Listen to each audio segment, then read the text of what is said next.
संत रामपाल जी महाराज एक ऐसे महान संत जिन्होंने अपनी सतभक्ति, तत्व ज्ञान, करुणा और सेवा के बल पर समाज में नई मिसाल कायम की है। संत रामपाल जी महाराज की अगुवाई में उनके सभी सतलोक आश्रमों से समाज कल्याण के अद्भुत कार्यों ने समाज को सुनहरे भविष्य की एक नई उम्मीद दिखाई है। संत रामपाल जी महाराज से नाम दीक्षा लेने के बाद लाखों लोगों की लाइलाज बीमारियां जैसे कैंसर, एड्स आदि ठीक हुई। संत जी के ज्ञान से प्रेरित होकर उनके अनुयायियों ने लाखों यूनिट रक्तदान किया। संत जी ने लाखों बहन बेटियों का दहेज मुक्त विवाह करवाया।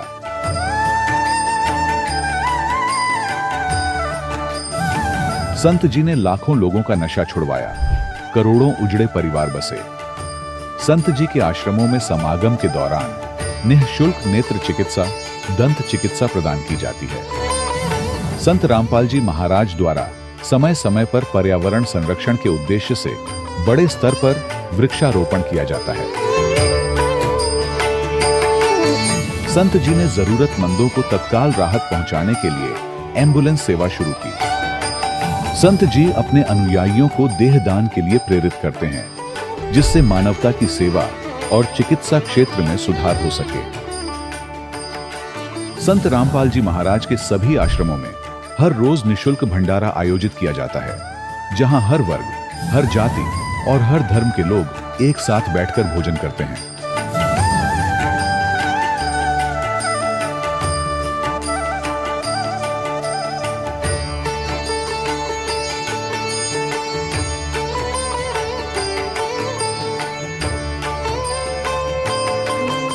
संत रामपाल जी महाराज की अन्नपूर्णा मुहिम ने गरीब और बेसहारा लोगों के जीवन में एक नई ऊर्जा और उम्मीद को जन्म दिया है। घर घर खाद्य सामग्री और जरूरी मदद पहुंचाकर संत रामपाल जी महाराज ने लोगों को दुख और मजबूरी से लड़ने की ताकत प्रदान की है।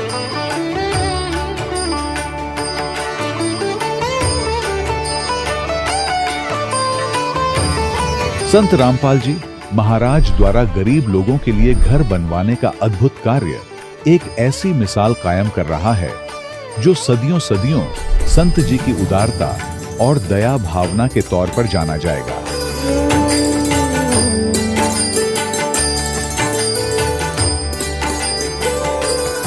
संत रामपाल जी महाराज के आश्रम में हजारों बुजुर्गों को सम्मान और प्यार के साथ जीवन जीने का अवसर मिलता है।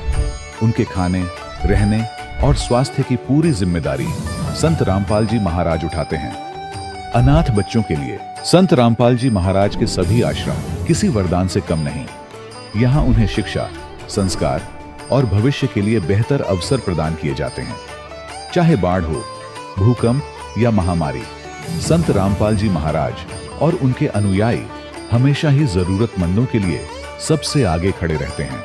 कोविड महामारी के दौरान संत रामपाल जी महाराज के आश्रमों से करोड़ों लोगों के लिए भोजन, दवाइयां और जीवन रक्षक सामग्रियां उपलब्ध कराई गई। चाहे गरीब की मदद हो या किसी शोषित और पीड़ित वर्ग के हक और सम्मान की लड़ाई, संत रामपाल जी महाराज ने हमेशा ही उनकी दबी आवाज को सरकारों तक पहुंचाया है और उन्हें उचित न्याय दिलवाने में अहम भूमिका अदा की है।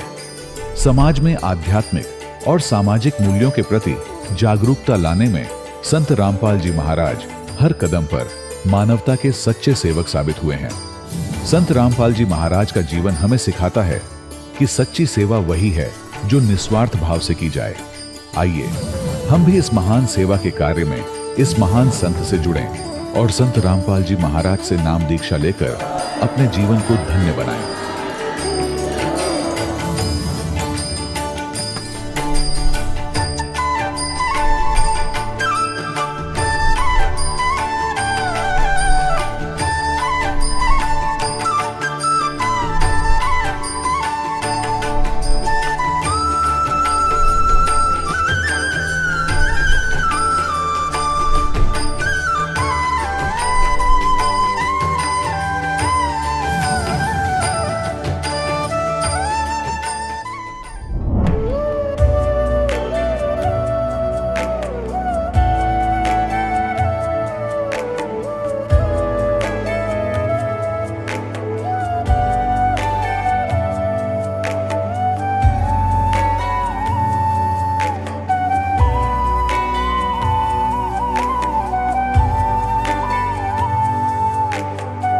प्रभु राम देव भगवान अल्लाह खुदा ईश आदि नाम एक ही शक्ति के हैं। वो कैसा है, कहां है, कैसे मिलता है, किसने देखा है? ये प्रश्नवाचक चिन्ह पूर्ण रूप से हटाने के लिए अवश्य सुनिए जगत गुरु तत्वदर्शी संत रामपाल जी महाराज के अमृत वचन, सर्व पवित्र धर्मों के पवित्र शास्त्रों के आधार पर। सत साहिब दर्शकों, आज हम आपको मिलवाने जा रहे हैं हिमाचल प्रदेश के सोलन जिले के रहने वाले सेवानिवृत्त सूबेदार मेजर रति राम पवार जी से, जिन्होंने भारतीय सेना में अपने देश की सेवा करते हुए अद्वितीय वीरता का परिचय दिया। लेकिन उनका जीवन तब एक नई दिशा में मुड़ा जब उन्होंने संत रामपाल जी महाराज की शरण में आने का निर्णय लिया। इस साक्षात्कार में रति राम जी हमें बताएंगे कि पहाड़ी क्षेत्र में पले बढ़े होने के नाते वे देवी दुर्गा की पूजा किया करते थे, लेकिन इस साधना से उन्हें कोई आत्मिक शांति का कोई अनुभव नहीं था। सब कुछ तब बदल गया जब उनके पिता ने उन्हें संत रामपाल जी महाराज का सत्संग देखने की सलाह दी। जैसे जैसे उन्होंने सत्संग में बताए गए ज्ञान को सुना, उनके जीवन की दिशा ही बदल गई।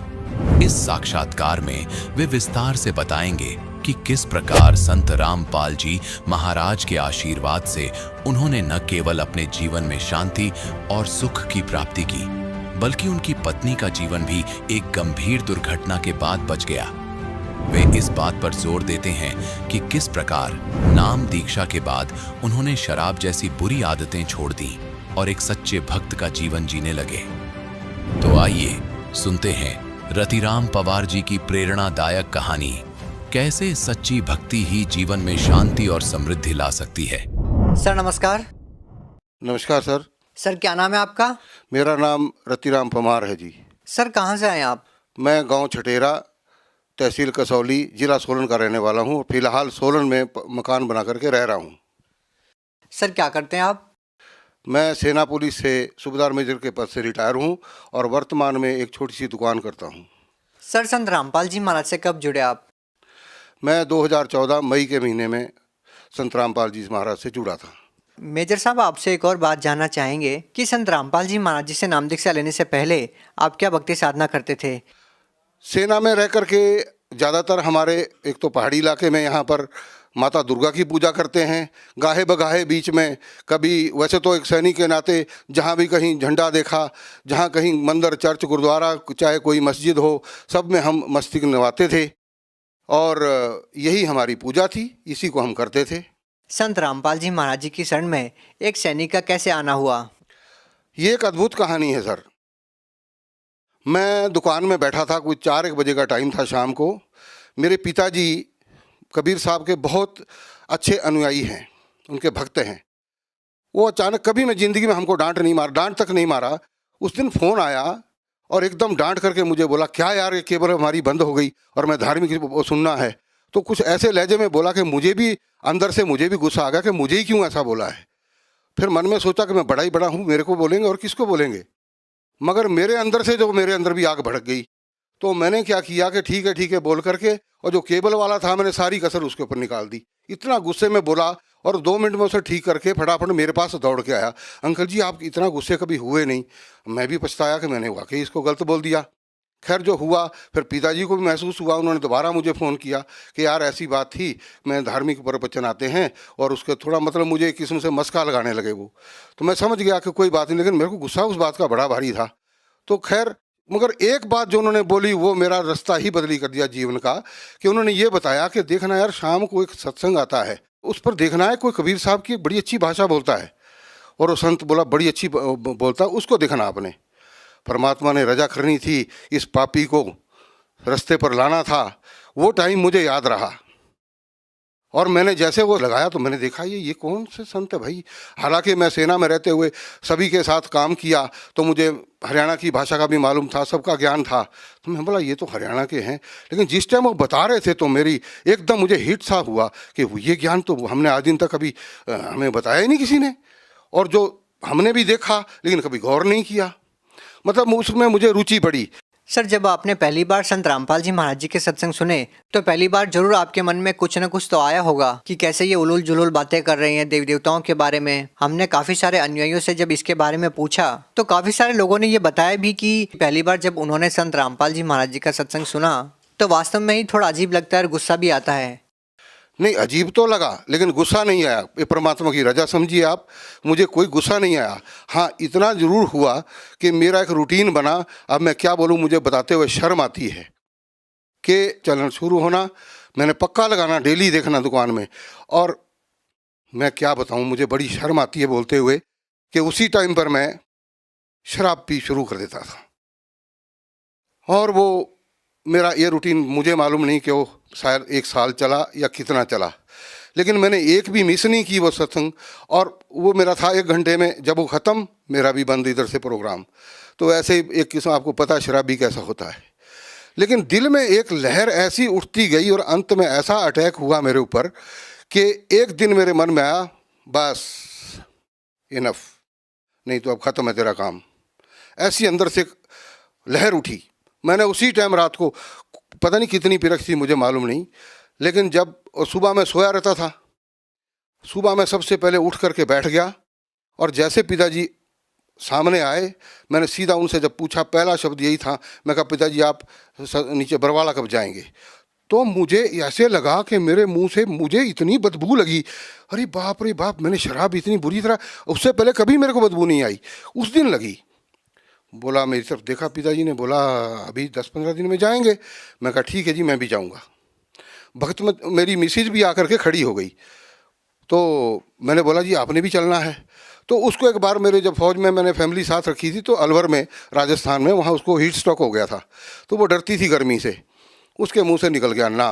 और मेरे मन में फिर वो भाई परमात्मा, आपके पास तो मैं आना चाहता था विद फैमिली और आपने मुझे रुकावट डाल दी, ये क्या हुआ? चलो आपकी इच्छा है। जब जाने का टाइम हुआ, 1 दिन पहले ही मिसिस को मैंने बोला भी जो सामान थोड़ा बहुत डालना डाल दे। पिताजी बोले वहाँ कुछ नहीं डालने की ज़रूरत है, वहाँ सब कुछ मिलता है। मैं कहा तेल साबुन तो डाल ले। बोला वहाँ सब मिलता है, तेल साबुन भी लेना तो पेस्ट ले लो और आपका ये क्या बोलते हैं ब्रश ले लो, बाकी सब वहाँ मिलता है। मैं कहा अच्छी बात है। तो मिसिस क्या बोले, मैं भी चलूँ? परमात्मा, कितनी खुशी हुई मुझे उस टाइम पर, मैं गदगद हो गया। परमात्मा ने इतनी इजाज़त दी मेरे को और हम दोनों गए, हमने वहाँ जाके नाम लिया। ये है परमात्मा की दया। सर, एक बड़ी विचित्र बात है कि हम सुनते हैं कि जो लोग संत रामपाल जी महाराज जी के प्रवचन सुनते हैं, उनका सत्संग सुनते हैं, उनका नशा छूट जाता है। लेकिन आपका तो रूटीन ही बन गया कि सत्संग सुनना और शराब पीना। सर, ये शराब पीने का क्या मतलब था कि सत्संग सुनते टाइम ही शराब पीना, क्या मतलब था? ये मुझे भी समझ में नहीं आया कि क्या होता था। कुछ ऐसा हो गया कि उससे पहले मैंने नहीं करना। जिस टाइम सत्संग शुरू होनी उसी टाइम, और जिस दिन नाम लिया उसके लेकर आज तक 4-5वां साल होने वाला है, लेकिन उसके बाद हमने कोई भी नशे को हाथ नहीं लगाया। इवन दुकान के अंदर, घर के अंदर कहीं कहीं पड़ी रहती थी। मैंने बेटे को बुलाया, मैंने बोला बेटा उनको उठाओ और घर के निचली मंजिल में बाहर जाओ और ढक्कन खोल के धरती में गाड़ दो, इसको किसी और को भी ना देना इसको। मेजर साहब, बहुत सारे लोग ये बोलते हैं जो संत रामपाल जी महाराज जी से जुड़े हुए हैं, वो कहते हैं कि संत रामपाल जी महाराज जी से नाम दीक्षा लेने के बाद उनको बहुत सारे लाभ मिले हैं। लेकिन अपने आप में ये हैरान करने वाली बात है कि एक संत केवल मंत्रों के जाप से अपने अनुयायियों को कैसे लाभ दे सकता है, जबकि आज साइंस का ज़माना है, आप पढ़े लिखे भी हैं, आपने आर्मी में अच्छा खासा वक्त बिताया है। क्या आप इन बातों में विश्वास करते हैं? बिल्कुल विश्वास क्यों नहीं करते जी, 100% विश्वास है। हमारी जो भक्ति है, मैं एक छोटी सी बात मैं बताऊंगा। हमारी भक्ति पहले थी, हम हलो हलो करके बुला रहे थे। अब हम हलो हलो बुलाएंगे तो कोई नहीं सुनेगा मेरी बात को, लेकिन अगर हम उसको नाम से पुकारेंगे वो पक्का हमारी बात को सुनेगा, उस पर गौर भी करेगा, हमारी तरफ आएगा भी, पूछेगा भी, हमारी तकलीफ होगी उसको दूर भी करेगा। वो उन्होंने बताया कि हलो हलो से कोई फ़ायदा नहीं है, इनके सही नाम से आप पुकारिए और हम उसी ढंग से उसका नाम ले रहे हैं उनका, और हमें लाभ हो रहे हैं, इसमें कोई डाउट ही नहीं। सर, आधुनिकता के इस दौर में आप ये मानते हैं कि किसी संत से नाम दीक्षा लेने से या मंत्र जाप करने से कोई भक्ति लाभ मिल सकता है? बिल्कुल मिल सकता है। अब उदाहरण पे है इसके लिए, गुरु नानक देव जी को मिला, मीराबाई को मिला, और कई भक्त भक्त प्रहलाद को मिला, ध्रुव को मिला। जिसने भक्ति की उसको सबको लाभ मिला, और इतना अद्भुत लाभ मिला इसमें कोई शंका नहीं है। हमें तो यह अचंभा होता है कि आप भी इस ढंग की बात करते हैं। भक्ति से लाभ क्यों नहीं मिलता है? अब अगर ढंग से हमको नाम बताया हो और हम उसको जपेंगे तो उनको लाभ मिलेगा। लेकिन जो हमारे धर्म के अनुयायी हैं, जिनको हम समझते हैं कि हमारा बेड़ा पार करेंगे, उनको खुद को ही मालूम नहीं है, वो दूसरे को क्या बताएंगे? सर हमने तो यही सुना है, जो कि बड़े बड़े धर्मगुरु हैं, शंकराचार्य हैं, मौलवी हैं, वो तो यही कहते हैं कि जो कर्म में लिखा है, जो आपके कर्म संस्कार है वही मिलेगा, उससे ज़्यादा या कम नहीं मिल सकता। वेदों में स्पष्ट रूप से लिखा हुआ है, वो परमात्मा, पूर्ण परमात्मा जो है, वो पूर्ण गुरु, वो परमात्मा के रूप में ही होता है। वो घोर से घोर पापों का भी नाश कर सकता है। जब वो लिखा गया उसके अंदर, ये लोग, इनको खुद को पता नहीं है, वो क्या बताएंगे? कि वो जब उन्होंने पढ़ाई नहीं है, वो हमारे अनुयायी हमको क्या बता सकते हैं? सर आपको क्या लाभ मिले हैं संत रामपाल जी महाराज जी की भक्ति करने से? अद्भुत लाभ। एक तो सबसे बड़ी बात, आज तक अगर मैं उस शरण में ना जाता तो आज तक शायद मेरा शरीर खत्म हो चुका होता। इससे बड़ा लाभ और क्या हो सकता? मेरी जान बच गई। दूसरा लाभ, मेरी मिसिस जो ऊपर की मंजिल से गिर कर के नीचले तक पहुंच गई, और डॉक्टर भी हैरान कि उन्होंने देखा बड़े बड़े काले काले धब्बे पूरे ऊपर, पिछले बैक साइड पूरा। उन्होंने बोला ये तो मुश्किल है बचनी, यहाँ जब सिर में भी चोट लगी है तो। लेकिन जब उसके एक्सरे निकाल करके देखा तो डॉक्टर ने बोला जी आप कोई परमात्मा का नाम लेते हैं क्या? तो मेरा गला रूंध गया, मैं बोल ही नहीं पाया। बोला अंकल जी ठीक है, हम समझ गए। एक भी फ्रैक्चर नहीं है। ऊपर की मंजिल से गिरना और इतना भारी शरीर, और वो सीढ़ियों से लुढ़कता हुआ जाए और बच जाए, कुछ भी नहीं हुआ। तो ये लाभ नहीं तो और क्या है? सर फिर भी लोग ये कहते हैं कि एक श्रद्धालु को तो रूहानी लाभ की ही इच्छा रखनी चाहिए। ये संसारिक लाभ, ये भौतिक लाभ, ये सब तो आनी जानी चीज़ है। अगर हमारा शरीर ही बीमार है तो हम भक्ति कैसे कर सकते हैं? जिसको तकलीफ है वो भक्ति कैसे कर सकता है? तो जब शरीर ठीक होगा तो भक्ति भी सही होगी, और भक्ति, अगर शरीर तभी ठीक होगा जब हमने सही नाम लिया होगा। और जो ऐसा बोलते हैं कि भाई आपको शारीरिक सुख तो नहीं मिलेगा, शारीरिक लाभ नहीं मिलेगा इसका, तो वो तो ढोंगी है। वो बोलते तुम्हारे पिछले कर्म तो भाई भुगतने पड़ेंगे। अरे भुगतने पड़ेंगे तो भक्ति किस लिए करनी है? वो तो हमने, जब भक्ति हम कर रहे हैं, भक्ति तभी उसका फायदा है, हमें कुछ लाभ होगा, और हमें हो रहे हैं लाभ। ये है यथार्थ भक्ति। सर भगत समाज को आप क्या संदेश देना चाहेंगे? भगत समाज को मैं अर्ज करता हूँ कि जो भी मेरी आवाज़ को मेरे भाई सुन रहे हैं, हम उनसे यही अर्ज करेंगे कि भैया आप देर ना करो। ऐसा मुश्किल से ऐसा संत धरती पर प्रकट हुआ है और ऐसा ज्ञान देता है, आप अपना कल्याण करवाएं और परिवार का भी कल्याण करवाएं। जी बहुत बहुत धन्यवाद। सत साहिब। दर्शकों, अभी आपने सुने संत रामपाल जी महाराज से दीक्षा प्राप्त करके सुखी हुए भक्त के अनुभव। अब देखिए जगत गुरु तत्वदर्शी संत रामपाल जी महाराज के मंगल प्रवचन। कवियों की तरह आचरण करता है, घूमता फिरता है, अपने ज्ञान को देता रहता है, अच्छी आत्माओं को मिलता है, उनको सत संदेश देता है, अपने से परिचित कराता है। वो परमात्मा 3 प्रकार से हमारा धारण पोषण करता है, 3 स्थिति से। एक स्थिति में वो वहां ऊपर रहते हैं। जब परमात्मा ऊपर सिंहासन पर विराजमान होते हैं तो उनके शरीर का जो नूर है, प्रकाश है, रोशनी है, लाइट है, एक रोम में, रोम कहते हैं बाल को, एक रोम में करोड़ सूर्य मिला दे, करोड़ चंद्रमा, इतना नूर है उस परमपिता का। उस पूरी बॉडी का देख लेना कितना होगा। फिर वो परमात्मा यहाँ आता है तो हल्के तेज पुंज का शरीर बना लेता है, अपने शरीर, अपनी बॉडी को सरल करता है, अपने रूप को। यदि वो एज इट इज उसी प्रकाश युक्त यहाँ शरीर में आ जाए तो हमारी चरम दृष्टि नहीं दे सकती, हम सूर्य की तरफ नहीं देख सकते। और वो करोड़ सूर्य और करोड़ चंद्रमा जितना तो एक रोमकूप में प्रकाश है। इसलिए अपने शरीर को के रूप को हल्का करके यहाँ आते हैं। अब जब यहाँ आते हैं तब 2 स्थिति में आते हैं। एक तो प्रत्येक युग में वो परमात्मा एक शिशु रूप धारण करके और जंगल के अंदर सरोवर के ऊपर खिले हुए कमल के फूल पर विराजमान होते हैं। ये प्रत्येक युग में ये लीला करते हैं, और जिस कारण से वो उस कमल के फूल पर आने के कारण नारायण कहलाते हैं। नार माने जल, आयन माने उस पर विराजमान होने वाला, इसलिए वो परमात्मा नारायण है। हम ही विष्णु जी को नारायण समझ रहे थे, शेषनाग पर लौट रहा समुद्र में, ये तो रची रचाई माया थे। तो उस परमात्मा ने सारा कुछ रचा और प्रत्येक युग में आके ये लीला करते हैं, जिस कारण से वो नारायण भी कहलाते। अब जैसे भगवान कहते हैं, तो भगवान हम इनको भी कहते रहे ब्रह्मा विष्णु महेश को। ये अपने सत्र के भगवान है। जितना इनकी जैसे आपको डेफिनेशन बताई है कि एक मंत्री भी साहब कहलाता है, डीसी भी साहब कहलाता है, और मुख्यमंत्री भी साहब कहलाता है, प्रधानमंत्री और राष्ट्रपति जी भी साहब कहलाते हैं। तो इन साहबों में बहुत अंतर होता है। तो इसी प्रकार वास्तव में साहब कौन है? प्रधानमंत्री और राष्ट्रपति जी, जो हमारे राष्ट्र के कुल मालिक हैं, राष्ट्रपति। तो इसी प्रकार अन्य भी साहब हैं, एक एसडीएम भी साहब को आता है, तहसीलदार को भी साहब कहते हैं। तो ऐसे ये भी नारायण है विष्णु जी, ये समुद्र पर लेट गया शेषनाग की सैया। तो लेकिन वास्तव में नारायण कौन है? ये इसलिए नारायण शब्द चला है भगवान के बारे में कि वो प्रत्येक युग में आता है और ऐसे सरोवर के अंदर कमल के फूल पर एक शिशु रूप धारण करके विराजमान होते हैं। वहां से उनको नवजात शिशु रूप में कोई निसंतान दंपति उठा ले जाते हैं और परमात्मा की उस परवरिश की लीला कंवारी गायों से होती है। परमात्मा कबीर साहब प्रत्येक युग में आते हैं और वो उनकी परवरिश की लीला होती ही ऐसे है। अभी 600 वर्ष पहले जो कलयुग में परमात्मा आए तो लहर तारा तालाब पर कमल के फूल पर आकर विराजमान हुए थे।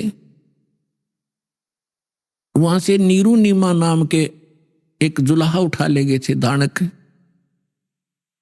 और उन्होंने 25 दिन तक ना दूध पिया ना अन्न खाया। 25 दिन की आयु जब कर रहे थे परमात्मा लीला में, तो उस समय वो बहुत चिंतित हो गए। तो परमात्मा ने एक लीला की थी और वो कबीर सागर के अंदर विद्यमान है। 600 वर्ष पहले धर्मदास की लिखी हुई कि एक कंवारी गाय लाई गई थी, उसने दूध दिया था और भगवान कबीर साहब ने तब वो आहार किया था। उस गाय ने परमात्मा बड़े हुए तब तक कंवारी गाय दूध दिया करती थी, भगवान पिया करते थे, वो कभी गर्भवती नहीं हुई। तो ये लीला भगवान की उस जीवनी में लिखी हुई है 600 वर्ष पहले कबीर सागर में। वही वेद बताते हैं, ऋग्वेद मंडल नंबर 9 और सूक्त नंबर 1 मंत्र 9 में स्पष्ट किया है कि वो परमात्मा जब शिशु रूप धारण करके यहाँ लीला करता है तो उसकी परवरिश की लीला कंवारी गायों के द्वारा होती है। तो who is God? Kabir is God. और हु इज कबीर? वो धारक रूप रहा करतार। अब उन महापुरुषों ने जिन्होंने भगवान मिला उनमें से कौन कौन है आपको दिखाते हैं। आदरणीय धर्मदास साहिब जी बांधवगढ़ वाले, उनको भगवान मिले। आदरणीय मलुकदास साहिब जी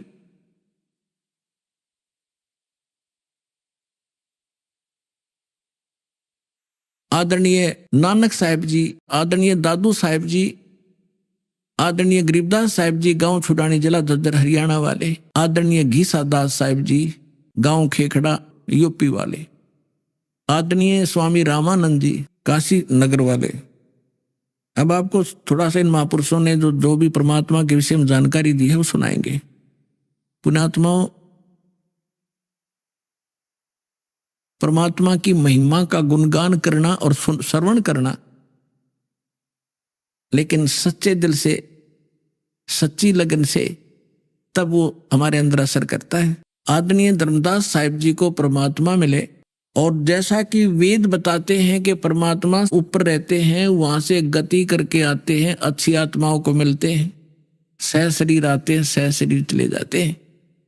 जिस समय परमात्मा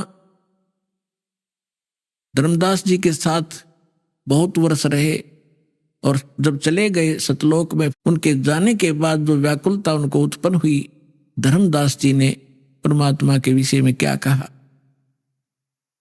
आज मोहे दर्शन दियो जी कबीर, आज मोहे दर्शन दियो जी कबीर, सतलोक से चल कर आए, सतलोक से चल कर आए, काटन जम की जंजीर, आज मोहे दर्शन दियो जी कबीर, आज मोहे दर्शन दियो जी कबीर।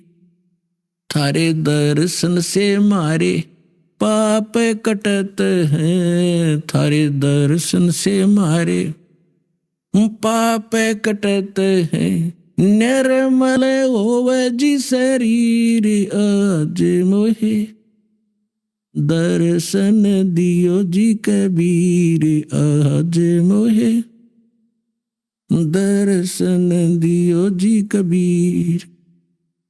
अमृत भोजन मारे सतगुरु जी में, अमृत भोजन मारे सतगुरु जी में, शब्द दूध की खीर, आज मोहे दर्शन दियो जी कबीर, आज मोहे।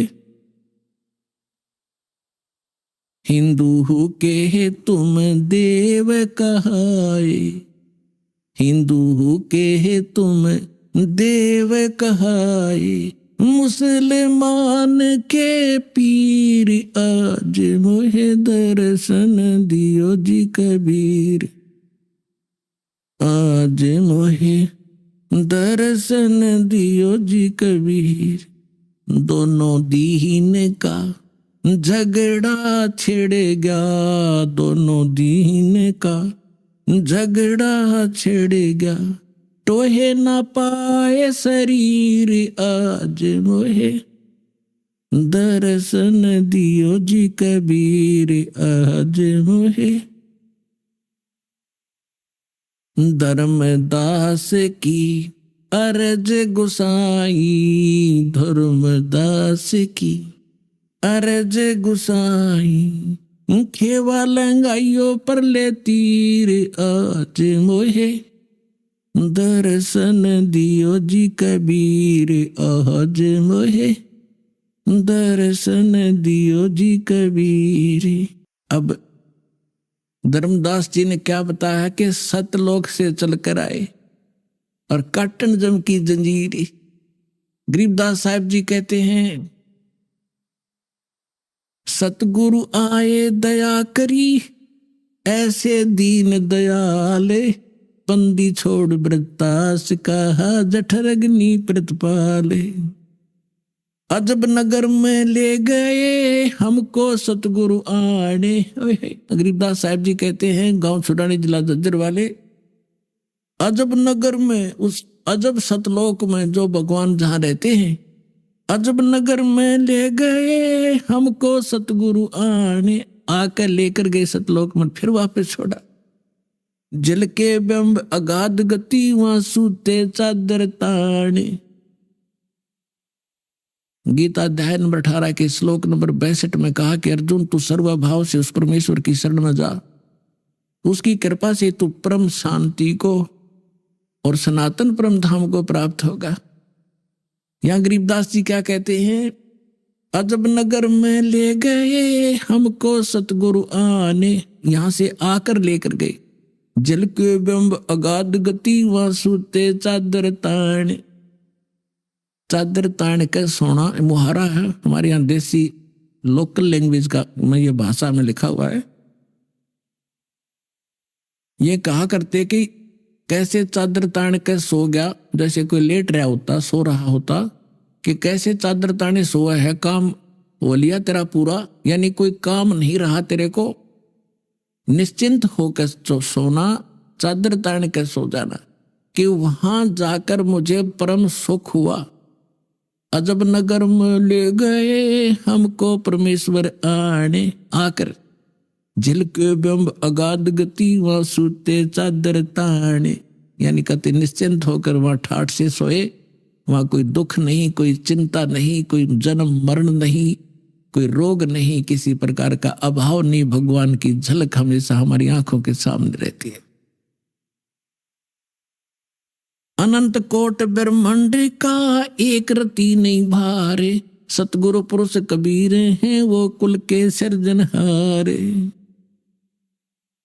अब क्या बताते हैं, गैबी ख्याल विशाल सतगुरु अचल दिगंबर थीर हैं, भक्ति हेत काया धर आए अवगत सत कबीर हैं, हरदम खोज हनोज हाजर त्रिवेणी के तीर हैं, दास गरीब तबीब सतगुरु बंदी छोड़ कबीर हैं, हम सुल्तानी नानक तारे दादू को उपदेश दिया, जात जुलाहा भेद न पाया वो काशी माहे कबीर हुआ, सब पदवी के मूल हैं ये सकल सिद्धि हैं तीरे, दास गरीब सतपुरुष बजो वो अवगत कला कबीर,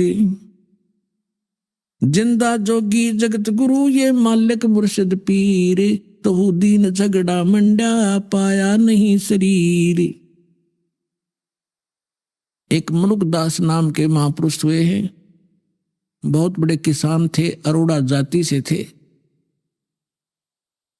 परमात्मा उनको मिले। थोड़ी सी झलक सुनाते हैं, क्योंकि वेदों ने बताया कि वो परमात्मा अच्छी आत्माओं को मिलते हैं जो दृढ़ भक्त होते हैं।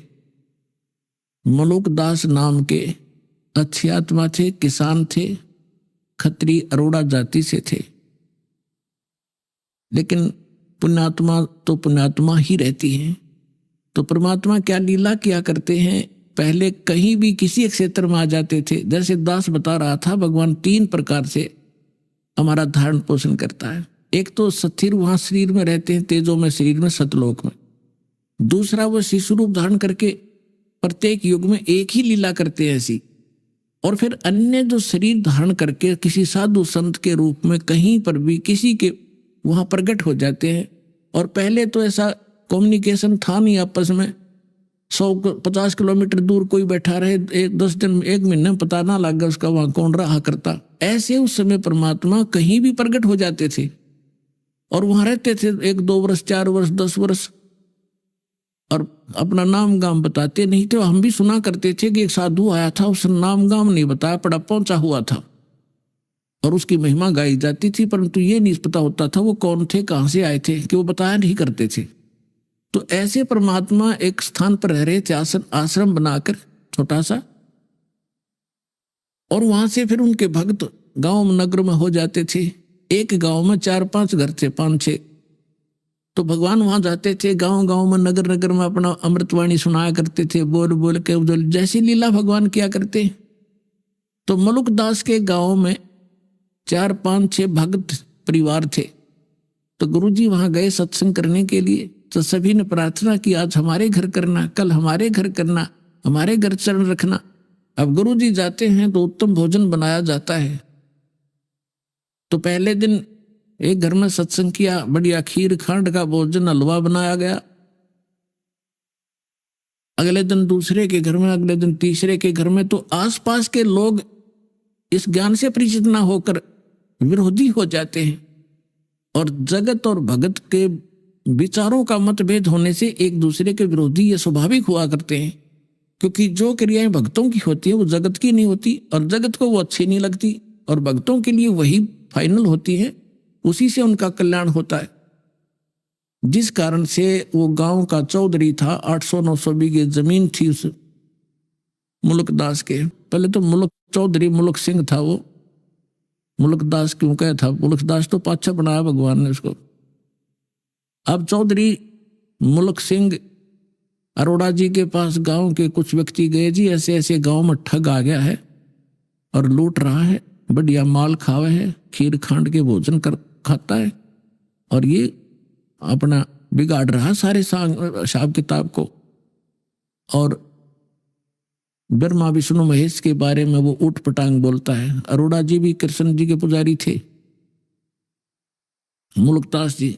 तो मुलुकदास ने कहा, सोचा बुद्धिमान व्यक्ति होते हैं वो अपने सत्र से काम करते हैं, भगवान से डरने वाले होते हैं। उन्होंने सोचा भाई ठीक है, मैं देखो पहले वेरीफाई करूंगा फिर कोई एक्शन लेंगे। अब कुदरती वो सुबह घूमने के लिए जा रहा था, जिस रास्ते से वो जाया करते थे उसके साथ में किसी भगत का मकान था, उसमें भी उस दिन हलवा बन रहा था, हलवे की महक जाया करे दूर तक। तो उसने देखा रहा क्या हो रहा भाई, मुलुकदास जी ने, मुलुक सिंह ने देखा, तो झांक कर क्या कर रहे हो तुम, आज किस खुशी में हलवा बना रहे हो। उन्होंने बताया, चौधरी साहब हलवा तो कद्दे बना ले, हमारे गुरु जी आए हैं, राजा आप भी खा लो, और सत्संग हुआ है, हमारे गुरु जी आए इसलिए बना रखे हैं। तो उसने देखा कि यूँ है वो गुरु जी दिखे, कहाँ? कहने लगा कितने दिन हो गए तुम्हारे गुरु जी का आए? अजी आज चौथा दिन है। कहाँ तुम्हारे गुरु जी को? वो बैठे सामने। मुल्कदास चौधरी साहब गया वहां पर, कहने लगा भाई ठग, तू करके क्यों नहीं खाता? क्यों दुनिया को ठगता है? इन गरीबों को तो लग रहा चूसने के लिए, अपना करके खाया करे। तो परमात्मा बोले चौधरी साहब मुझे तो भगवान बगैर किए ही दे रहा है, तो मुझे क्या जरूरत है करने की? अब परमात्मा के सामने उनकी वाणी में कसक थी। तो मुल्कदास ने सोचा भाई संत है, भगत है, ज्यादा खसना ठीक नहीं इसके साथ, चलो इसने जो कह दिया सो कह दिया। तो उसने ढंग से उत्तर दिया कि एक बात बता महाराज जी, ये भगवान मुझे क्यों नहीं देता बगैर किए? परमात्मा बोले कि तुझे विश्वास नहीं है, तेरे पास वो भक्ति नहीं है जिसमें भगवान बगैर करे भी दे देता है। अब वो भक्ति तो इतनी समझा नहीं, कहने लगा कि एक शर्त रख। मुल्कदास जी बोले कि बोल। कबीर साहब बोले क्या? कि आज मैं कुछ नहीं खा के आया हूं, घर से निकला हूं, और शाम तक यदि तेरे भगवान ने मुझे भोजन दे दिया मेरे बिना किए ही मैं ऐसी जगह जाऊंगा तो मैं तेरा शेष हो जाऊंगा, भोजन दे दिया थे। और नहीं भोजन दिया मुझे तो तुझे अपने खेतों में मजदूर लगाऊंगा, मंजूर है? परमात्मा बोले मंजूर है। अब वो चला गया, उसके खेत थे पूर्व में, अद्दा पहुंचा पश्चिम में, गांव नगर से दूर दूसरे के क्षेत्र में पहले जंगल बहुत होते थे, और वहां जाकर एक वृक्ष पर चढ़ कर बैठ गया। आकाश देखूंगा मुझे कैसे यहाँ कौन भोजन करा देगा, वहां तो कोई जा ही नहीं सकता। अब उधर क्या हुआ कि ये गडरिये होते हैं भेड़ बकरियों वाले, उनका कोई त्योहार था। वो कहने लगे भाई एक खीर बना लो, चावल घर से ले आए थे वो। तो उन्होंने उसी वृक्ष के नीचे डेगचा बना के चूल्हा मिट्टी खोद के और वहां बना लिया, लकड़ बाल के खीर बनाने लग गए। एक दो गायें थी उनसे दूध निकाल लिया, और वो बकरी चराने वाले दूर चले गए कि हम आ जाएंगे अपने आप, तुम तैयार करो तब तक। उसके साथ से एक रास्ता जाता था, और उस रास्ते से काफी दूर कुछ घोड़ों की टाप सुनाई दी और धूल उठती नजर आई। उन खीर बनाने वालों ने, उनका तो पता था, जंगल में उनको ज्ञान होता था कि ये कोई डाकू आ रहे हैं, उनको पता था रास्ता भी यही है। वो छोड़ कर बनता हुआ खीर ख्यार भाग गए अपने मित्रों के पास। अब जो ही वो डाकू वहां आकर रुके, उन्होंने देखा भाई ये क्या हो रहा है इसमें, सारे नीचे उतर गए।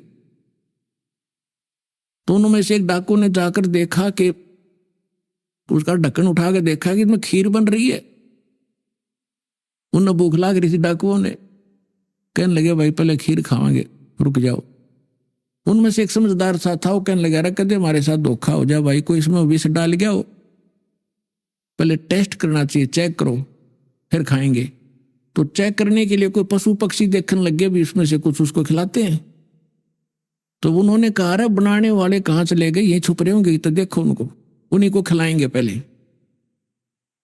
इधर उधर देखा कोई नहीं पाया, फिर ऊपर ने देखा तो मुल्कदास बैठे ऊपर, चौधरी साहब। उन्होंने सोचा कि यही है, ऊपर छुप गया डरता। उन्होंने कहा डाकुओं ने कि आजा भाई नीचे आजा। अब उसने सोचा, जब तक उसने ध्यान नहीं था कि ये कौन है, वो तो क्यों आंख नीचे बैठा था, अगेन जान दे न कोई देख ना ले मुझे। तो उसने कहा कि ना आऊं मैं नीचे नहीं आऊं आज। तो उन्होंने देखा कि मारो इसका गोली। तो उन्होंने देखा तो भाई गोली बंदूक भी ले रहे हैं। तो बोला मारियो ना, मैं नीचे आ जाता हूं। वो नीचे आ गया, एक पात्र में खीर निकाल कर करके ठंडी, और कहा इसको खा। वो ने कहा मैं खीर कती नहीं खाऊं, क्योंकि प्रतिज्ञा कर कह रहा चेला बनना पड़ा चौधरी साहब ने। और उनका पक्की जचगी, किसी ने कुछ ना कुछ मिला रखा है, निकम्मे ने, पक्का चोर है। वो खीर तो नाटर, वो धक्कत खाओ, उसका दो मारे जूत लात मारी अखा बैठ के। वो इतनी थोड़ी डाल रखी थी, और डाली को और खा, जल्दी पता लग गया, नहीं खाओगा तो जल्दी पता लगेगा इसका। 1 घंटे वहां बैठाए रखा, फिर उसने सारी कहानी बता दीजिए, मैं इसलिए नाटू था, मारो मत मरे, हमारी एक संत के साथ प्रतिज्ञा थी, आज वो सफल हुए, मैं हार गया। तो उन्होंने बोले भाग जा तू यहाँ से। अब उसका एक महाराज जो उतर भाग लिया सीधा। अब वो जब उसके ऊपर आपत्ति आई तो डाकुआ का फंस गया। अरे इनका कौन पूछने आई, मार देंगे गोली तेरे। तब याद किया उसी को जो उनके गुरु जी, नाम तो जाना नहीं था, उन गाँव वालों के नाम जानता था, गाँव वाले के हे धन्ना के गुरु जी आज मेरी जान बचा दे, मैं तेरा पक्का चेला बनूंगा। और जान तो बचानी थी परमात्मा ने, तो पक्की निश्चय कर लिया कि आज जान बच गई, जान दे चरण छूंगा उस महापुरुष के। तो वहां से भाग गया, थोट पूरी सपेटते परमात्मा के चरणों में आकर पड़कर रोने लग गया। परमात्मा बोले सुना भाई भगवान ने सेवा करी कुछ? बोला जी आपका भगवान तो मर मर खीर खिलावा है, और मैं आपका चेला, आप मेरे गुरु जी, मेरी जान बख्श दिया आप। तो तब उस मुल्कदास ने क्या कहा, जब सारे ज्ञान से परिचित हुआ और सतलोक में ले गए भगवान, फिर वापस छोड़ा उस प्यारी आत्मा को। जपोरे मन साहेब नाम कबीर, जपोरे मन परमेश्वर नाम कबीर। एक समय गुरु बंसी बजाई कालंदरी के तीर, एक समय गुरु बंसी बजाई कालंदरी के तीर। सुर नर मुनि जन थक गए थे, वो रुक गया दरिया नीर। जपोरे मन साहेब नाम कबीर, जपोरे मन परमेश्वर नाम कबीर। काशी तज गुरु मगहर पहुंचे, दोनों दीन के पीर। काशी तज गुरु मगहर आए, दोनों दीन के पीर। कोई गड्ढे कोई अग्न जरावे, ढूंढा ना पाया शरीर। जपोरे मन साहेब नाम कबीर, जपोरे मन। कोई गड्ढे कोई अग्न जरावे, नेक न धरते धीर। कोई गड्ढे कोई अग्न जरावे, नेक न धरते धीर। चार दाग से सतगुरु न्यारे, अजर अमर शरीर। जपोरे मन साहेब नाम कबीर। चार दाग से सतगुरु न्यारे, अजरो अमर शरीर। दास मलूक सलूक कहते हैं, हो जो खसम कबीर। जपोरे मन साहेब नाम कबीर। अपना आत्मा वेद बताते हैं, परमात्मा ऐसी लीला करता है। आंखों देखे वो महापुरुष बताते हैं कि जो काशी के अंदर धानक रूप में आया था वो परमात्मा, वो पूर्ण परमात्मा है। उन्होंने सचखंड में देखा और फिर यहाँ पर देखा जब उनकी महिमा गाई। आदरणीय नानक साहिब जी को परमात्मा बेई नदी सुल्तानपुर शहर के साथ से बहा करती थी, जहां नानक जी एक नवाब के यहाँ नौकरी किया करते थे और सुबह सुबह स्नान करने के लिए जाया करते थे। वहां परमात्मा मिले एक संत महात्मा साधु के रूप में। उनसे काफी 2 बार मिले, दूसरी बार फिर उनको अंतर्ध्यान किया। दरिया में डूबने का बहाना करके शरीर को रख दिया वहां अपस्ट्रीम के अंदर 2-3 किलोमीटर दूर जंगल में सुरक्षित, और परमात्मा उस आत्मा को लेकर गए सचखंड में। वहां से फिर उनको वापस छोड़ा। तीसरे दिन, उसी दिन थे वो प्रथम उदासी उन्होंने काशी की। परमात्मा ने कहा था मैं बनारस में रह रहा हूं, कबीर मेरा नाम है और जुल्हा मेरा काम है। अब नानक साहब जी ने भगवान को वहां देखा, फिर उसको उनको ये यकीन नहीं हो पाया कि परमात्मा जुल्हा धानक कैसे हो सकता है। तब जब उन्होंने काशी में आकर भगवान को देखा उस जो धानक रूप में, ओए होए, तब उन्होंने क्या कहा, एक सुआन दुई सुआनी, नाल भलके भोकाई सदा बियार, और कूड़ छुरा मुठा मुर्दार, ये धानक रूप रहा करता। गुरु ग्रंथ साहिब के पन्ना नंबर 24 पे ये वाणी अंकित है। नानक साहब की महिला पहला की वाणी है। मैं पथ की बिंदने करने की कार, ओ बिगड़ रूप रहा विकराल, तेरा एक नाम तारे संसार, मैं एहो आस एहे आधार। कि ये काल तो विकराल है, ये तो बिगड़ रूप है, यहाँ का बुरा हाल कर रखा है इसने, और मुझे आपके उस सतनाम की आस है, उसी का मुझे आधार है, और आपका ये सतनाम पूरे विश्व को पार कर दे। तेरा एक नाम तारे संसार, मैं ए हो आस ये हो आधार, मुख निंदा आख्या दिन रात, पर घर जो ही नीच मनाथ, काम क्रोध तन वसे चंडाल, ये धानक रूप रहा करता। हाई सूरत मुलुक की वेश, ओए हाई सूरत मुलुक की वेश, ए ठगवाड़ा ठगी देश, खरासी आना पोता बार, ये धानक रूप रहा करता। परमात्मा को काशी में देखा जब नानक साहब जी ने, ये ठगवाड़ा ठगी देश, प्यार से कह रहे हैं ये ठग, ये बैठा भगवान खुद, जो मैंने सचखंड में देखा वो जो का, तो ये धानक रूप रहा करता, और लोगों धानक रूप रहा करता। फिर कहा था कि 731 पृष्ठ पे कहा है कि अंधला चुंधला नीच जात परदेसी, मेरा खिल आवे तिल जावे, एक सेकंड में यहाँ, एक सेकंड में ऊपर पावे, अर्ता की संगत नानक रेंदा, कैसे मुंडा पावे। 721 पृष्ठ पे गुरु ग्रंथ साहिब में लिखा है कि एक अर्ज गुप्तम पेश तो दर कून करतार, हक्का कबीर करीम तू बे ए परवरदिगार। कि हे सत कबीर, हक्का कबीर, बे ऐब परवरदिगार, तू सच्चा करतार है, सारी सृष्टि का रचनहार तू ही है। तो इस प्रकार इन महापुरुषों ने परमात्मा को पाया।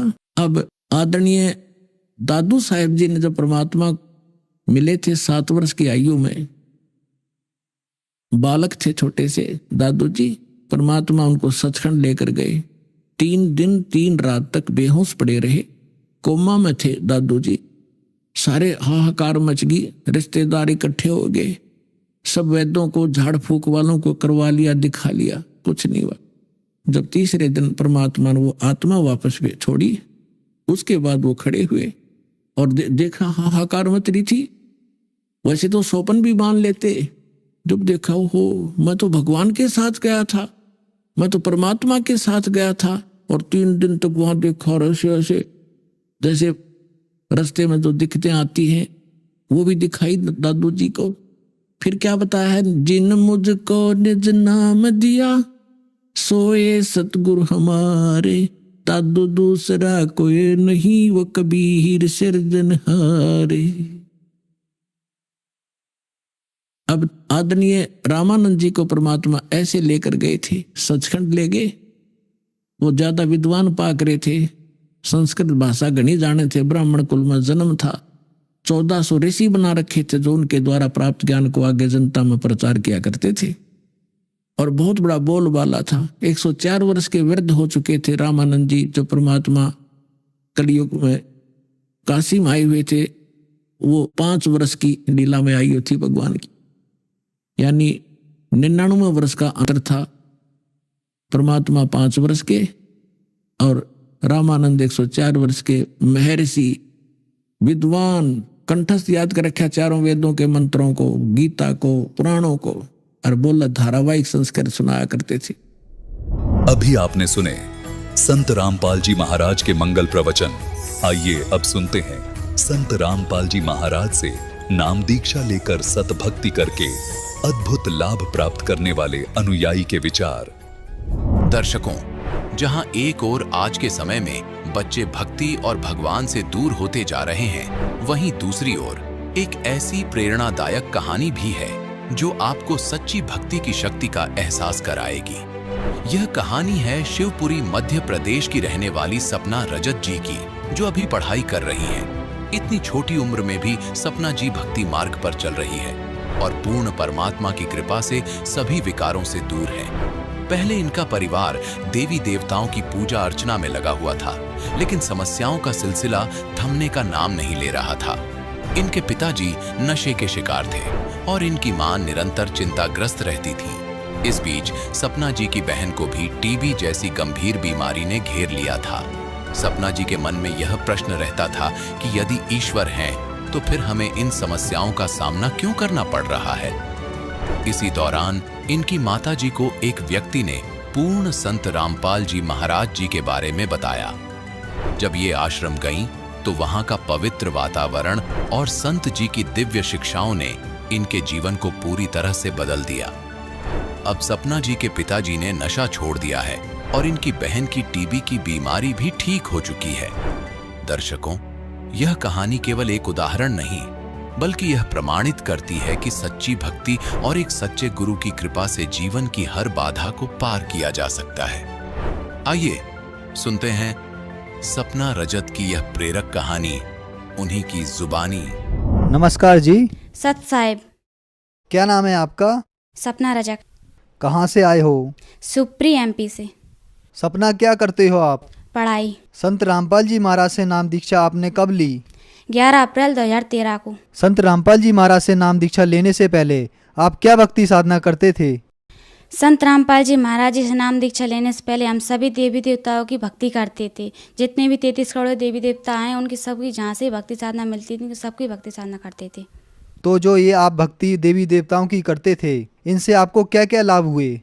जो हमने देवी देवताओं की भक्ति साधना करते थे, उनसे हमको कोई लाभ नहीं हुआ, बल्कि हमको हानि होती थी। जैसे कि पहले मेरे पापा ड्रिंक करते थे, वो ड्रिंक छोड़ने का नाम ही नहीं लेते थे। मेरी मम्मी उनसे बहुत परेशान हो गई थी। जैसे हमारा पहले मकान भी नहीं बना हुआ था, तो मम्मी कहती थी कि गृहस्थी कैसे चलेगी, मैं तो पागल हो जाऊंगी, ऐसे मुझे नहीं रहना यहाँ पे। तो हम बहुत दुखी रहते थे। हम कहते, भगवान, अगर आप भगवान हैं विश्व में, तो हमारे लिए लाभ क्यों नहीं होते? भगवान हमारे लिए, ऐसा कोई भगवान तो मिले जो पृथ्वी भगवान है, तो क्यों नहीं मिलता हमारे लिए? हमको हानि क्यों होती है? नाम दीक्षा लेने से पहले मेरी दीदी पहले बहुत बीमार रहती थी। हम बोलते थे कि भगवान, हम आपकी इतनी भक्ति करते। मेरी दीदी भी इतनी बीमार रहती थी कि उनको कहीं शिवपुरी ले जाना है, कहीं कहीं पर, तो उनको बहुत ही ज़्यादा बीमार रहती। जब वो पढ़ती थी तो उनको आसपास के बच्चों से थोड़ी उनको टीबी की बीमारी हो गई थी। तो फिर मम्मी बोलती थी कि पढ़ने से बड़ी बच्ची को बीमारी भी हो गई है। तो हम सब परेशान हो गए थे। तो दीदी में बहुत पैसा लगा दिया था, तो हम बहुत परेशान हो गए। तो हम कहते, भगवान है तो हमारी दीदी क्यों ठीक नहीं होती? तो ऐसे हमारे लिए, हम बिल्कुल भी, हमारे लिए लाभ नहीं हुआ। जब आपने देवी देवताओं की भक्ति की, उनसे आपको कोई लाभ नहीं हुआ, आपकी बहन को टीबी की बीमारी हो गई, आपके पिताजी शराब पीते थे, तो फिर आपको संत रामपाल जी महाराज के बारे में जानकारी कहाँ से मिली? सर, हमारे पास एक जगदीश भगत जी रहते हैं। उन्होंने, जब हमारे पापा जी ड्रिंक कर आए घर पर, तो मम्मी से झगड़ा करने लगे। तो मेरी मम्मी कहने लगी, अब मैं यहाँ पे नहीं रहूँगी, मैं तो अब कहीं मंदिर में जाके बैठ जाऊँगी, मगर मैं यहाँ पे नहीं रहूँगी, क्योंकि ये तो मुझे मार डालेंगे, मुझे यहाँ पे रहना ही नहीं है। तो फिर वो भगत जी आए हमारे घर पे सुबह। तो भगत जी ने बोला कि आप एक काम कीजिए कि आप हरियाणा चलिए, संत रामपाल जी महाराज आए हुए हैं यहाँ पे। तो मम्मी बोलने लगी कि हाँ, मैं खुद चलूँगी। तो पापा जी बोलने लगे कि आप इन बच्चों को भी ले जाओ, मैं नहीं रखूँगा। तो मम्मी बोलने लगी कि मैं नहीं ले जाऊँगी, क्या मेरे अकेले बच्चे हैं? तो पापा बोलने लगे कि आप तो चारों को ले जाओ। तो मम्मी बोलने लगी कि ठीक है, मैं ले जाती हूँ। तो मम्मी और हम चारों बहन भाई तो संत रामपाल जी महाराज जी के आश्रम में गए। मम्मी वहाँ पे गई, तो हमने जाकर हमने देखा आश्रम में सब कुछ, नहाए धोए फ्रेश हुए सब कुछ। फिर सत्संग हुआ शाम का। तो जब मम्मी सत्संग सुनने लगी, तो मम्मी बहुत तेज़ रोने लगी, मालिक मेरे भगत जी को भी ले लेना। तो मेरे पापा जी ने भी जब घर पे भी सत्संग सुना था, मेरे पापा जी, जब हम घर पे नहीं थे, तो पापा जी ने 4-5 दिन लगातार सत्संग सुना। तो पापा जी को भी समझ आया। हम तो लौटाए नाम दीक्षा लेकर। तो पापा जी हम पर बहुत हंसते थे कि ये क्या करते हैं। हम दंडवत करते तो आरती वगैरह करते तो भी हंसते थे। तो मम्मी कहती थी, हंसने दो बेटा, कभी ऐसा दिन आएगा पापा भी नाम दीक्षा ले लेंगे। फिर एक महीने बाद फिर पापा बोले कि मैं भी चलूँगा आपके साथ। यहाँ से सारे रास्ते पापा स्मोकिंग करते और ड्रिंक करके भी गए थे यहाँ से। तो जब हम पहुँचे, तो पापा जी को ऐसी अंदर से प्रेरणा हुई। पापा जी कहा, ये तो बकवास चीज़ है, अब इसको नहीं करूँगा मैं आज के बाद। पापा जी ने आश्रम के अंदर से प्रवेश होते ही वो सब कुछ बाहर फेंक दिया और जाकर संत रामपाल जी महाराज जी से नाम दीक्षा ले ली। हम संत रामपाल जी महाराज के लाखों अनुयायियों से जब मिलते हैं, तो उनसे हमें यह जानने को मिलता है कि उनको बहुत सारे चमत्कार तथा लाभ प्राप्त हुए। क्या आपके साथ भी कुछ ऐसा हुआ? हाँ जी सर, पहले मेरे पापा बहुत ड्रिंक करते थे, फिर मेरी मम्मी को भी मारते थे वगैरह, सब कुछ करते, स्मोकिंग वगैरह। तो जब से उन्होंने नाम दीक्षा ली है तो उनकी स्मोकिंग और ड्रिंक वगैरह सब छूट गई है। वो मम्मी को झगड़ा भी नहीं करते मम्मी के साथ। और फिर मेरी मम्मी, वो दीदी, मेरी बड़ी सिस्टर है ना, उनके लिए टीबी की बीमारी हो गई थी। वो बच्चों के साथ पहले पढ़ती थी तो एक दूसरे की लग गई थी, तो होने लगी थी वो, पर मम्मी घबराने लगी कि ये कैसे होगा। दीदी ने नाम दीक्षा ले ली ना, उनकी वो बीमारी भी ठीक हो गई। फिर एक बार मैं ऐसे कि जीने से कपड़े डाल रही थी तो मुझे ध्यान नहीं रहा कि यहाँ पे सरिये भी निकल रहे हैं, तो एकदम मेरा पैर नीचे पड़ गया, उस छत पे ना रखते हुए नीचे पड़ा, तो मैं नीचे जाकर गिरी और सीधी खड़ी हो गई। और छत से जैसे सरिये निकल रहे थे तो मेरा सिर जैसे सरियों में टकरा था। मगर उस दिन मैं संत रामपाल जी महाराज जी से नाम दीक्षा ली हुई थी। अगर उस दिन मैंने संत रामपाल जी महाराज जी से नाम दीक्षा नहीं ली होती तो उस दिन भी मेरे साथ कुछ ना कुछ होता। और पहले हमारा अशोकनगर का प्लॉट नहीं बिच रहा था। जब पापा जी कहने लगे ये प्लॉट नहीं बिचेगा तो हमारा मकान कैसे बनेगा, तो फिर एक दिन पापा जी के पास ग्राहक आए लेने के लिए, तो उन्होंने कहा 2.5 लाख रुपए लगाया। तो पापा जी ने वो बेच दिया मकान वहाँ का, क्योंकि यहाँ बदरवास वाला मकान बनाना था हमारे लिए। तो फिर पापा जी ने वो प्लॉट बेच दिया, तो वहाँ पे बचे सिर्फ 1,70,000 रुपये। तो पापा जी बोलने लगे अब ये इतने से पैसों में मकान कैसे बनेगा। तो पापा जी ने कहा जो भी देखा जाएगा, परमात्मा सब दया करते हैं। तो पापा जी ने यहाँ का भी मकान गिरा दिया और बनाने लगे। तो ऐसे ऐसे भगत जी, हमको पता भी नहीं चला कि 10 लाख रुपये लग गए उस मकान में, कि कहाँ से आए। हम सभी पूरा परिवार हम शौकते थे उस घटना को सोचकर कि हमें परमात्मा इतना बड़ा लाभ भी दे सकते हैं कभी। और सबसे और आध्यात्मिक लाभ हुआ, सारे लाभ बहुत हमें लाभ हुए। और उसके बाद मेरी मम्मी को बवासीर की बीमारी भी हो गई थी, वो कहीं पर भी ठीक नहीं हो रही थी। तो संत रामपाल जी महाराज जी से नाम दीक्षा ली तो वो मेरी मम्मी की बवासीर की बीमारी ठीक हो गई। पहले ना मुझे भूत प्रेत की बाधा थी, जो पहले मुझे पता ही नहीं था ये यम की दूत क्या होते हैं। मगर अब संत रामपाल जी महाराज जी से मैंने नाम दी चली, मुझे पता चली कि यम की दूत होते हैं। पहले वो कोई छाया सी आती थी और मेरा गला दबाती थी। मैं रात के करीब 11-12 बजे तक तो मैं सोती थी, मुझे पता लगता मेरे की दिखाई नहीं देता मुझे कौन मेरा गला दबा रहा है, सांस भी दब जाती थी। तो मैं कहती थी हे परमात्मा आप भगवान हैं तो मुझे बचाइए ना। मैं डर की वजह से अपने मम्मी पापा को भी नहीं बोलती थी। और संत रामपाल जी महाराज जी से नाम दीक्षा लेने के बाद मेरी भूत प्रेत की बाधा थी वो भी ठीक हो गई। आज हमारा पूरा परिवार संत रामपाल जी महाराज जी से नाम दीक्षा लिए हुआ है और सब भक्ति साधना करते हैं। आप कौन सी क्लास में पढ़ते हैं? क्लास 8। आपने बताया कि आप 8th क्लास में पढ़ते हैं और इस एज के बच्चे मूवी, म्यूजिक, कार्टून आदि में ज़्यादातर ध्यान देते हैं और आप संत रामपाल जी महाराज की भक्ति कर रहे हैं, तो क्या आपको इस उम्र में अजीब नहीं लगता? क्या आपके साथ के बच्चे आपको कुछ नहीं कहते? हाँ देखिए सर, पहले तो मैं अगर हम भक्ति नहीं करते तो पहले मुझे भूत प्रेत ही बांध आती। अगर मैं भक्ति नहीं करती तो मेरी तो आज डेथ हो ही जाती। वो भी संत रामपाल जी महाराज की दया से मैं आज बची हूँ। तो हमको भक्ति ज़रूरी है, फिर मूवीज़ वगैरह देखना ज़रूरी है। और जो भक्ति तो कौन नहीं करता है, एज से मतलब नहीं है। एज तो बुढ़ापे में ही करते हैं और जवानी में सब भक्ति करते हैं। तो बुढ़ापे में अगर भक्ति नहीं कर पाई जो लोगों ने, तो फिर वो क्या करेंगे। तो मेरा यही निवेदन है कि भक्ति ज़रूरी है। आपको संत रामपाल जी महाराज से नाम दीक्षा लेने के बाद बहुत सारे लाभ प्राप्त हुए, तो जो आज आपको सुन रहे हैं उनको आप क्या संदेश देना चाहते हैं? संदेश तो नहीं दे पाऊंगी, मैं उनसे निवेदन ही करूंगी कि पृथ्वी पर संत रामपाल जी महाराज आए हुए हैं, क्योंकि मनुष्य जन्म बहुत दुर्लभ है, ये बार बार नहीं मिलता। मनुष्य जन्म बहुत दुर्लभ है, मिले ना बारंबार, तरबर से पत्ता टूट गिरे बहुर न लगता डार। ये फिर बार बार जन्म नहीं मिलेगा, ना जाने फिर हम ये जन्म मिला है, फिर अगली बार हम कौन सी योनि में जाएंगे, कौन सी जन्म मिलेगा हमारे लिए, फिर भक्ति कहाँ से करेंगे। मनुष्य जन्म यही प्राइम टाइम है, इसमें गोल्डन चांस हमारे लिए, और इसमें भक्ति साधना कर लिया तो कर लिए, नहीं फिर बाद में नहीं कर पाएंगे। और जल्दी से जल्दी, जितना जल्दी हो सके संत रामपाल जी महाराज जी की शरण में आओ और अपना कल्याण कराओ, क्योंकि यही प्राइम टाइम है, गोल्डन चांस। अगर हमने छोड़ दिया तो ये मौका बार बार नहीं मिलेगा। संत रामपाल जी महाराज की शरण में कैसे आ सकते हैं? सर, संत रामपाल जी महाराज का बहुत सारे टीवी चैनलों पर सत्संग चलता है। टीवी स्क्रीन पर नीचे पट्टी आती है, उस पर कुछ नंबर्स दिए रहते हैं, उन पर कॉल करके आप उनसे पूछ सकते हैं कि जो हमारे नज़दीक कौन कौन सा नामदान सेंटर है, वहाँ से कहाँ से नाम दीक्षा ले सकते हैं। तो वहाँ से वो आपको बताएंगे और नाम दीक्षा वहाँ से आप जाकर नाम दीक्षा ले सकते हैं। धन्यवाद। Thank you sir.